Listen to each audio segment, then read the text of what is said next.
रहे? ऐसा है कि ओवैसी वो इस्लाम का नेता है जिसको मुसलमान 0.5% भी वोट नहीं देते, लेस देन 0.5% उसका वोटर है। उसके कैंडिडेट्स की होलसेल में जमानत जब्त होती है, कैंडिडेट खड़ा करने की ताकत नहीं। जो एक दो जगह आकर जीत गए थे वो सब पार्टियां छोड़कर भाग गए। वो केवल हैदराबाद की पेरिफेरी में रहता है। उसने एक स्टेटमेंट दी थी, खुदा ने मुझे मुसलमानों को भड़काने के लिए भेजा है। मेरे से पत्रकारों ने पूछा था, मैं हैदराबाद गया था 2-3 दिन बाद, पूछा, मैंने कहा खुदा किसी को भड़काने का काम नहीं देता है, भड़काने का काम शैतान देता है। खुदा तो सबको मोहब्बत का, शांति का, भाईचारे का, विकास का, शिक्षा का, संस्कार का रास्ता दिखाता है। इसलिए कम से कम खुदा के एंटी तो मत जाओ, खुदा को तो बदनाम मत करो। इसलिए ओवैसी यह टेलीविज़न का शहंशाह है। टेलीविज़न की इसलिए ज़रूरत है वो बताए कि ऐसे कट्टरपंथी लोग भी होते हैं, ताकि देश ऐसे वायरस से सावधान हो जाए। अलग भी करना है सर। यूसीसी पर जो सर अभी आपने कहा, एक बार आपसे समझना चाहेंगे सर। आपने कहा कि कुछ लोग भड़काने की कोशिश करते हैं, सिर्फ मुस्लिम्स को आगे रखकर उनको टारगेट करते हैं सर, उस पर थोड़ा सा आपसे। ऐसा है कि यूसीसी इसके लिए भारत के संविधान ने और सुप्रीम कोर्ट ने फैसला दिया हुआ है कि भारत के हर राज्य बहुत बहुत विविधताओं का है, इसलिए स्टेट के अनुसार यूसीसी फॉर्म करना चाहिए। अभी सुप्रीम कोर्ट और भारत का संविधान देश का केंद्रीय कानून बनाने की अनुमति नहीं देता है। कल दे और कुछ परिवर्तन होगा तो सामने आ जाएगा। दूसरी बात, इस बात को ठीक से ध्यान में रखना, यूसीसी किसी की भी मजहबी पहचान, किसी की भी जातीय पहचान, किसी की भी भाषाई पहचान, किसी की भी भौगोलिक पहचान या उसकी तालीम तरक्की की पहचान के विरुद्ध नहीं है। सबका संरक्षण करता है, किसी को खतरा नहीं है। तीसरी बात जो ध्यान में आनी चाहिए वो ये है, केवल मुसलमानों को टारगेट करके कुछ नेता ये बोलते हैं मुसलमान का क्या होगा, परंतु आज भी इस देश में ये प्रश्न नहीं आया ईसाई का क्या होगा, आर्य समाजी का क्या होगा, सनातनियों का क्या होगा, राधा स्वामी, ब्रह्म कुमारी और निरंकारियों का क्या होगा, विश्वकर्मा, अम्बेडकरवादी, वाल्मीकि, रविदासियों का क्या होगा, बौद्धों का क्या होगा, जैनों का क्या होगा, सिखों का क्या होगा, श्वेतांबरी दिगंबरियों का क्या होगा, या फिर 13 पंथी और 22 पंथियों का क्या होगा। तो कोई वो नहीं है, किसी में कुछ गुस्सा नहीं है, परंतु मुसलमानों की अनपढ़ता का नाजायज फ़ायदा उठाकर उनको भड़काना, वो भड़काते हैं। इसके द्वारा इस्लाम को खतरा है। इस्लाम को कोई खतरा नहीं है, किसी प्रकार का खतरा नहीं है। तो इसलिए I assure to the all those who belong to Islam कि यूसीसी उनकी हर प्रकार की आज़ादी का फुल गारंटर है। वो उसका सम्मान बढ़ाता है और उसकी सुरक्षा की गारंटी देता है। मुस्लिम राष्ट्रीय मंच एक पद यात्रा निकालने वाला है, राम मंदिर। ऐसा है कि 22 जनवरी के कार्यक्रम से पूर्व मुझे जो ज्ञात है, मुस्लिम राष्ट्रीय मंच ने यह फैसला किया कि 22 जनवरी के अंदर तो सीमित, और वहाँ जो इंतजाम है उसके अनुसार जाएंगे। हमारे कारी साहब बैठे हैं यहाँ, हमीतौल के प्रेसिडेंट हैं उत्तर प्रदेश में, और ये भी गए, हमारे वो दूसरे लोग भी गए। तो इस प्रकार से उन्होंने गए और ठाकुर राजा रईस के नेतृत्व में एक पदयात्रा 300-350 मुसलमानों की हो गई। अभी जगह जगह से, चित्रकूट से, काशी से, पश्चिमी उत्तर प्रदेश, पूर्वी उत्तर प्रदेश, राजस्थान से भी इस मार्च मास के अंदर 6-7 यात्राएं जाएंगी और ऐसे ये यात्राओं का सिलसिला चलता चला जाएगा।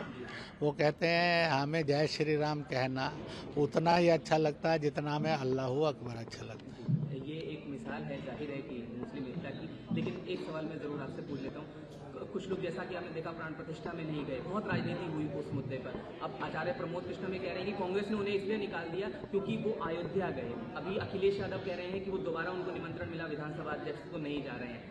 क्या सर प्रतिक्रिया है? ऐसा है कि सबसे बड़ी बात यह है, हर एक राममय था, अखिलेश ने अपनी पार्टी के लोगों को कहा इस पर कोई गलत स्टेटमेंट नहीं देना, स्टॉप इट। उसने ये भी कहा कि 22 जनवरी के बाद हम मिलकर वहाँ अयोध्या में जाएंगे। शिवसेना के उद्धव ठाकरे ने भी यही कहा।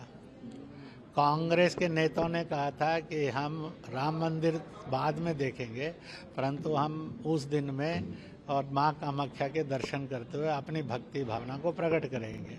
कांग्रेस के नेता तो मिलजुल कर 2-3 राज्यों के और संक्रांति पर वहाँ पर स्नान करने और दर्शन करने चले भी गए। इसलिए ममता बनर्जी कह रही थी कि मैं तो काली की उपासक हूँ, काली के दरबार में उस दिन राम जन्मभूमि का विषय मनाऊँ। ऐसा हालत थी कि देश के अंदर जो विपक्षी दल है उनमें भी प्रतिस्पर्धा लगेगी थी।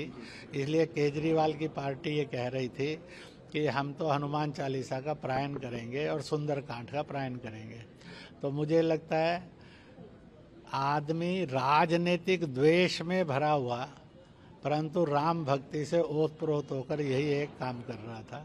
मेरा कहना है कि भक्ति में द्वेष रखना और स्पर्धा रखना ये अत्याचार, अन्याय और अपराध और पाप जैसा है, वो नहीं रखना चाहिए। और इसलिए सब आगे पीछे जा रहे हैं। इतना नहीं है, मैं आज भी आपको गारंटी देता हूँ, आप यहाँ पर जितने विपक्षी दल हैं उनके नेताओं के घरों में जाकर उनकी पत्नी और बच्चों के इंटरव्यू ले लेंगे तो सब ने चिराग जलाए हैं, आतिशबाजी चलाई है, सब ने मनाया और ये कहकर मनाया तुम तो हमें स्वर्ग नहीं लेकर जाएंगे, हम मनाकर तुम्हें भी स्वर्ग ले जाएंगे, तुम नर्क का काम बंद कर दो। तो ये बिल्कुल चारों तरफ वातावरण था और इसलिए 22 जनवरी का महोत्सव पूरे ब्रह्मांड ने मनाया है। 200 दुनिया के देशों ने मनाया, 6 लाख हिंदुस्तान के गांव हैं, हर गांव में मनाया गया और 20-22 हज़ार शहर कस्बे हैं और बड़ी पालिकाएं हैं, इनके मोहल्ले मोहल्ले में मनाया। लोगों ने पूछा ब्रह्मांड क्या कर रहा होगा, उसमें तारे नक्षत्र क्या कर रहे होंगे, तो वो भी मना रहे थे। देवलोक क्या कर रहा था, वो भी मना रहा था।